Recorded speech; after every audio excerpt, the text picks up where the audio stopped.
ഉദ്യോഗസ്ഥൻ്റെ പ്രതിനിധിയോട് ചോദിക്കുകയാണ്. ഇന്ത്യയുടെ പ്രതിപക്ഷ നേതാവാണ് രാഹുൽ ഗാന്ധി. മൂപ്പര് കേരളം കമ്മിറ്റിയിൽ നടന്നു, മണിപ്പൂരും നടന്നു. വയനാട് സംഭവിച്ചപ്പോൾ ഈ 18 MP-മാർ, രാഹുൽ ഗാന്ധി അടക്കം പെടുന്നതാണ് 18 MP-മാർ, കേരളത്തിന് വേണ്ടി അർഹതപ്പെട്ട പണങ്ങൾ മേടിക്കാൻ കഴിവില്ലാത്ത ആൾക്കാരില്ലേ? 18 MP-മാരും കഴിവുണ്ടോ? 18 MP-മാർ കേരളത്തിൽ നിന്ന് തെരഞ്ഞെടുത്ത് പോയല്ലോ. കേരളത്തിന് സംസ്ഥാന പാർലമെന്റിൽ ഉന്നയിച്ചിട്ടുണ്ടോ? അപ്പോൾ അവിടെ പോയപ്പോൾ BJP-യും കോൺഗ്രസും ഒന്നായി. എന്നാൽ ഇവിടെ വന്നിട്ട് കോൺഗ്രസ് ആണ് ഇതാണ് പറയുക. ശരി എംപിമാർ അതിന് ഉത്തരം പറയാം. രണ്ട് ഉത്തരവാണ് എനിക്ക് പറയാനുള്ളത്. നേരത്തെ എന്നോട് ചോദിച്ച ചേച്ചി ഇവിടെ പെൻഷനെ കുറിച്ചൊക്കെ പറഞ്ഞു. ഇല്ല, ആ ചോദ്യം താങ്കളോടായിരുന്നില്ല. അല്ല, പറഞ്ഞായിരുന്നു ആ ചേച്ചി. അതുകൊണ്ടാണ് അല്ല മറുപടി പറയാൻ വേണ്ട, കുഴപ്പമില്ല. ഇനി അപ്പോ ചേട്ടൻ ചോദിച്ച ചോദ്യം, ചേട്ടൻ ചോദിച്ച ചോദ്യം, ഇപ്പോ രാഹുൽ ഗാന്ധി എന്ത് ചെയ്തു എന്നാണ് ചേട്ടൻ ചോദിച്ചത്. ഈ വയനാട് ഇഷ്യൂ ഉണ്ടായപ്പോ കേക്ക് ഇന്ത്യയുടെ 18 MP-മാരും ശമ്പളം മാറ്റാൻ പോയത്, ബേഡ മേടിക്കാൻ പോയത്, അല്ല അവരുടെ കൊണ്ട് ഒരു കാര്യമില്ല. ശരി ഇനി മറുപടി കേക്ക്, മറുപടി കേക്ക്.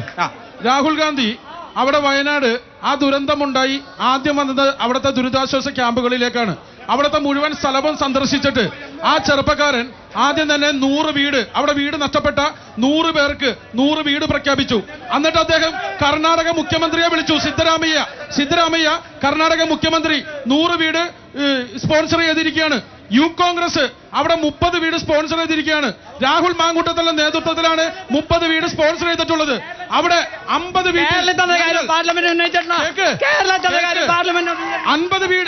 വീടിൽ ഞങ്ങൾ വാടക വീട് സൗകര്യം ഒരുക്കി കൊടുത്തേക്കാണ്.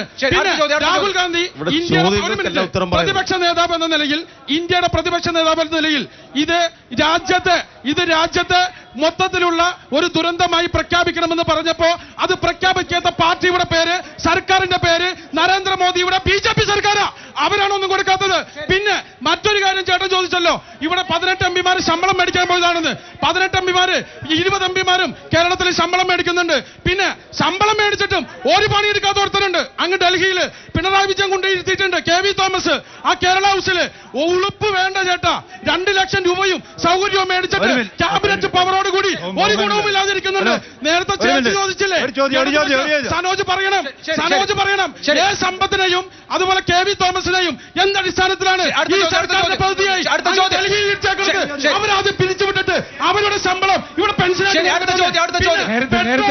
അധിക സെസ് പെട്രോൾ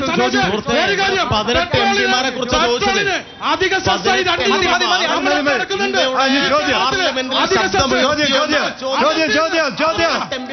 ചോദ്യമാണ് 18 MP-മാർ ഇന്ത്യയുടെ പാർലമെന്റിൽ എന്ത് ശബ്ദം ഉയർത്തി? അതാണ് ചോദ്യം. ഇവിടെ വയനാടിന് വേണ്ടിയിട്ട് ഒരു പൈസ കൊടുത്തില്ല. കോൺഗ്രസിന് സമരം ഉണ്ടായോ? 70,000 കോടി കേരളത്തിന് അർഹമായ നികുതി വിഹിതം ഉൾപ്പെടെ പിടിച്ചുവെച്ചു. കേരളത്തിന് മുഖ്യമന്ത്രി അവിടെ പോയി സമരം നടത്തി. കേരളത്തിലെ പ്രതിപക്ഷ നേതാവ് എന്താ പറഞ്ഞത്? ഇവരുടെ സുധാകരൻ എന്താ പറഞ്ഞത്? പക്ഷേ DK ശിവകുമാർ പോലെയുള്ള കർണാടകയിലെ കോൺഗ്രസിന്റെ ആളുകൾ പറഞ്ഞു കേരളം നടത്ത സമരം ശരിയാണെന്ന്. ജമ്മു കാശ്മീരിലെ മുഖ്യമന്ത്രി പറഞ്ഞു, പഞ്ചാബിന്റെ മുഖ്യമന്ത്രി പറഞ്ഞു, ഡൽഹിയുടെ മുഖ്യമന്ത്രി പറഞ്ഞു, AICCയുടെ നേതാക്കന്മാർ പറഞ്ഞു,